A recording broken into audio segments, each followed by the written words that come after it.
এই মুহূর্তের যেই ছবিটি আমরা দেখতে পাচ্ছি, তেলিয়ামুড়ায় ভয়াবহ সড়ক দুর্ঘটনা, গুরুতর আহত 3 যুবক। শুক্রবার তেলিয়ামুড়া থানাধীন নয়নপুর এলাকায় এক ভয়াবহ সড়ক দুর্ঘটনায় গুরুতর আহত হন 3 যুবক। ঘটনাকে কেন্দ্র করে এলাকায় চাঞ্চল্যের সৃষ্টি হয়েছে। জানা যায়, শুক্রবার দুপুর নাগাদ নয়নপুর থেকে মোহরচোরা যাওয়ার রাস্তায় একটি বাইক ও অটোর মধ্যে মুখোমুখি সংঘর্ষ ঘটে। স্থানীয়দের বক্তব্য অনুযায়ী সংঘর্ষের জেরে বাইকে থাকা 3 যুবক ছিটকে পড়ে গুরুতরভাবে আহত হন। আহতদের নাম রামু সরকার, সুব্রত দেবনাথ এবং সাগর বিশ্বাস। দুর্ঘটনার পর এলাকাবাসী ফায়ার সার্ভিস দফতরে খবর পাঠালেও তারা ঘটনাস্থলে পৌঁছাতে বিলম্ব করে। পরে এক সচেতন নাগরিক নিজের অটোযোগে আহতদের দ্রুত তেলিয়ামুড়া মহকুমা হাসপাতালে নিয়ে যান। হাসপাতালে কর্তব্যরত চিকিৎসক ডক্টর প্রণয় দাস আহতদের প্রাথমিক চিকিৎসা প্রদান করেন। তবে তাদের শারীরিক অবস্থার অবনতি হওয়ায় উন্নত চিকিৎসার জন্য জিবি হাসপাতালে রেফার করা হয়। চিকিৎসকের প্রাথমিক অনুমান অনুযায়ী আহত যুবকরা দুর্ঘটনার সময় মদ্যপ অবস্থায় ছিলেন বলে জানা গেছে। ঘটনার তদন্ত শুরু করছে পুলিশ। মূলত তিনজন রোগী। একজনের নাম রামু সরকার, 19 বছর, সুব্রত দেবনাথ 34, আরেকজন সাগর বিশ্বাস, বয়স 20। অবস্থা খারাপ।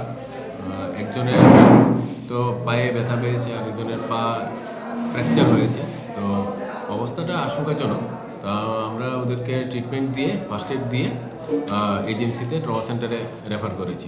কার কার অবস্থাটা খুব খারাপ? অবস্থা খারাপ, রামু সরকারের অবস্থাটা একটু খারাপ আছে। আর সুশান্ত দেবনাথের পায়ে ব্যথা, পায়ে ফ্র্যাকচার, ডান পা। স্যার, যারা অ্যাক্সিডেন্ট করছে, এই যে রামু সরকার এবং অন্যরা, তারা কি স্যার মদমত্ত অবস্থায় আছে? মদমত্ত, হ্যাঁ, কিছু স্মেল পাওয়া গেছে। কীভাবে অ্যাক্সিডেন্ট হয়েছে কই যাবেন? বাইক অ্যাক্সিডেন্ট হয়েছে গিলাতুলি রোডে, তেলিয়ামুড়া গিলাতুলি রোডে। আপনার নাম? ডক্টর প্রণয় দাস।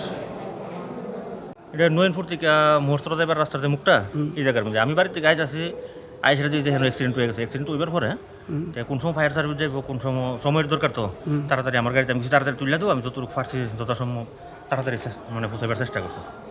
আইনা হসপিটাল পৌঁছাই দিলাম। এর কি কোনো অটো টোটো আসছিল বা না বাইকে বাইকে বাড়ি গেছে? আমি আর একটা মোটামুটি সুস্থ আছে, হেরে দিকে এলাম তুইছে ঘটনা। হে কইছে যে ওটুর লোকে বাড়ি গেছে, যে কইছে। আর যে বেশি আহত হয়েছে এর লোক হ্যাঁ ড্রাইভিং করছিল। হ্যাঁ, মনে হয় দুজনই মনে স্পিডে আসলো, নাহলে এত বড় ঘটনা তো হইতে পারে না। একজনের অবস্থা তো খুব সিরিয়াস আছে কিনা সন্দেহ আছে, আরেকজন পাও একদম পুরো ঘুরে গেছে। না, এলাকার সূত্রে জানলাম যে দুইটা বাইকে বাইকে বাড়ি গেছে। আর কি আমিও শুনছি এমন বাইকে বাইকে। ওখানে এরা কইতাছে যারা লইছি, আইতে একটা জিজ্ঞাসা করছি, কারণ আমরা দুইটা বাইকের মধ্যে আসলাম। ওটুর লোকে বাড়ি গেছি। ওখানে ঘটনাস্থলে গেলে আমি তো দেরি করছি না, আমি পাইছি অ্যাক্সিডেন্ট। আপনার গাড়িতে লইছেন না? আমার গাড়িতে লইছি। আপনার নাম কি? আমার নাম সুজিত কুমার বিশ্বাস। বাড়ি? বাড়ি সাউথ গিলাতুলি, সনকলা।